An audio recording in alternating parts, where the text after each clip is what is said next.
अहो, ऐकलत का?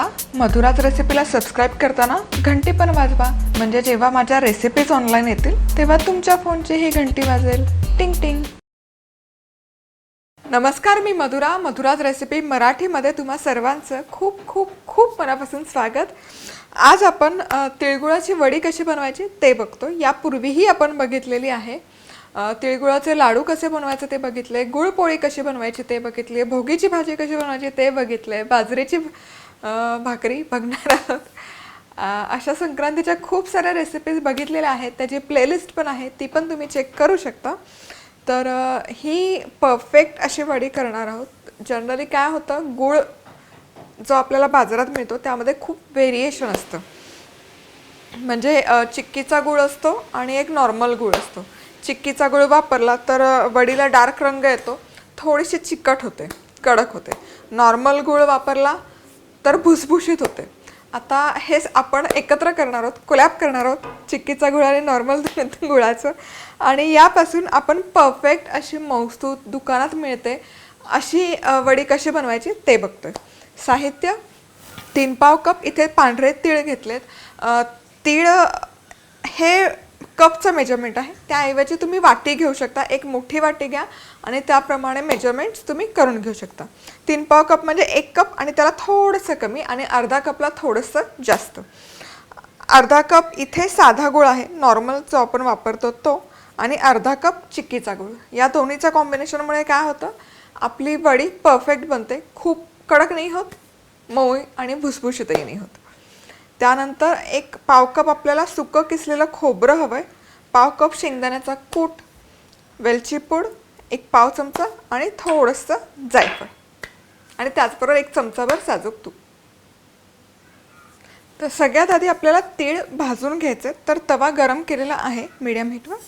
यामध्ये तीळ घालायचे आणि हलकासा सोनेरी रंग येईपर्यंत भाजून घ्यायचे. लो टू मीडियम हीटवर भाजायचे तीळ कायम, हाय हीटवर भाजायचे नाही, नाहीतर ते करपतात आणि त्याचा जो खरपूस जो स्वाद उतरतो तो उतरणार नाही. त्यामुळे लो टू मीडियम हीटवर एकसारखं हलवत भाजायचं. साधारण 4 ते 5 मिनिटात भाजून होतात, खूप असा वेळ लागत नाही.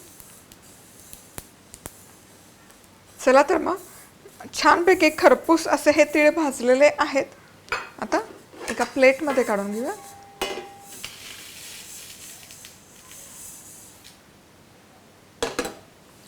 तुम्हाला हवं तर सुकं किसलेलं खोबरं पण तुम्ही भाजून घेऊ शकता, पण मला नाही आवडत, मी तसंच ठेवते. ते पांढरं शुभ्र खोबरं खूप छान दिसतं तिळवडीत, म्हणून मी शक्यतो भाजत नाही. आता दुसऱ्या तव्यामध्ये साजूक तूप गरम करून घ्यायचं. यामध्ये आपण आधी गूळ घालूयात, नॉर्मल गूळ आणि चिक्कीचा गूळ, आणि हे फक्त आपल्याला मेल्ट करून घ्यायचं. पाक वगैरे करायची गरज नाही आहे, फक्त एकत्र मेल्ट करायचे आहेत, वितळवून घ्यायचे आहेत. आता इथे 3 ते 4 मिनिट झालेत. गूळ छान मेल्ट झाला, त्याचे गुळाचे खडे होते ते पण छान विरघळले गेलेत. पाक वगैरे करायची गरज नाही आहे, फक्त त्यातले खडे विरघळले पाहिजे आणि गूळ छान असा मेल्ट झाला पाहिजे. आता इथे फक्त 3 ते 4 मिनिट झालेत. गूळ छान वितळला आहे आणि त्यात जे खडे असतात गुळाचे तेही छान मेल्ट झालेत. फक्त तिथपर्यंतच आपल्याला गूळ शिजवायचा आहे, पाक वगैरे करायची गरज नाही आहे. आता आपण यामध्ये हे भाजलेले तीळ घालूयात. त्याचबरोबर सुकं किसलेलं खोबरं, पाव कप शेंगदाण्याचा कूट, वेलची पूड पाव चमचा आणि थोडंसं जायफळ.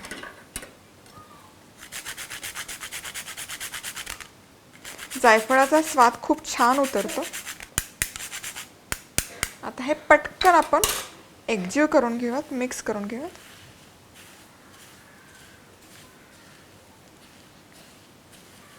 मस्त. आता हे छान असं एकजीव झालेलं आहे मिश्रण. ही प्लेट घ्यायची, स्टीलची थाळी, त्याला तूप लावायचं आणि यावर हे जे मिश्रण आहे हे व्यवस्थित स्प्रेड करून घ्यायचं.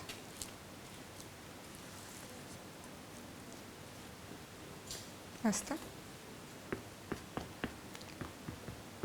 ट्रे वगैरे वापरायची गरज नाही आहे, प्लेटमध्ये होतं व्यवस्थित. हवं तर थोडंसं आणखी सुकं किसलेलं खोबरं यावर भुरभुरायचं, गार्निशसाठी छान दिसतं.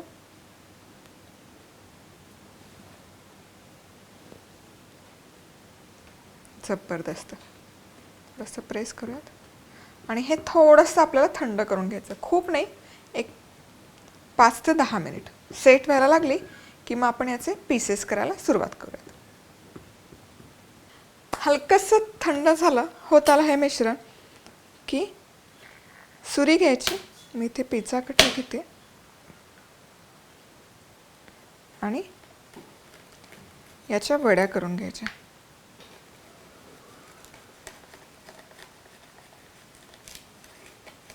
वडी पाडून झाली की आता काढून बघूयात. मस्त छान वडी पडते, तुम्ही बघा, कुठेही चिकट वगैरे झालेली नाही आहे, त्याचबरोबर भुसभुशीतही नाही झालेली. हलकंसं हे प्लेटपासून मोकळी करून घ्यायची, भन्नाट, खूपच छान. जर टेक्स्चर बघायचं झालं तर ही छान अशी तुटली जाते, तुकडे पटकन होतात. मस्त. तोंडात घातली की विरघळली पाहिजे अशी ही तिळगुळाची वडी झाली पाहिजे आणि तशी परफेक्ट झालेली आहे. मसाले ऑर्डर नसतील केले तर हे मधुराज रेसिपीचे मसाले आहे, कांदा लसूण गोडा, बेडगी मिरची, लिंक खाली डिस्क्रिप्शनमध्ये आहे. मसाले ऑर्डर करायचे त्याची पण लिंक खाली डिस्क्रिप्शन बॉक्समध्ये आहे, जरूर ऑर्डर करा. त्याचबरोबर बुकही ऑर्डर करू शकता, पुस्तकही ऑर्डर करू शकता. ही वडी या संक्रांतीला नक्की बनवून बघा, खूप सोपी रेसिपी आणि फुलप्रूफ रेसिपी आहे. तुम्ही हे इन्ग्रेडियंट, हे मेजरमेंट परफेक्ट फॉलो केले तर तुमची ही तिळगुळाची वडी किंवा बर्फी अजिबात चुकणार नाही. लाडू पण करू शकता. हे मिश्रण गरम असताना फक्त पटापट पटापट पटापट ते वळावे लागतील. तर आज वेळात वेळ काढून तुम्ही ही रेसिपी पाहिल्याबद्दल तुम्हा सर्वांचे खूप खूप खूप मनापासून धन्यवाद. पुन्हा भेटूयात अशाच एका छानशा खुसखुशीत रेसिपीवर. तोपर्यंत मस्त राहा, खुश राहा, आनंदी राहा आणि सगळ्यात महत्त्वाचं खात राहा.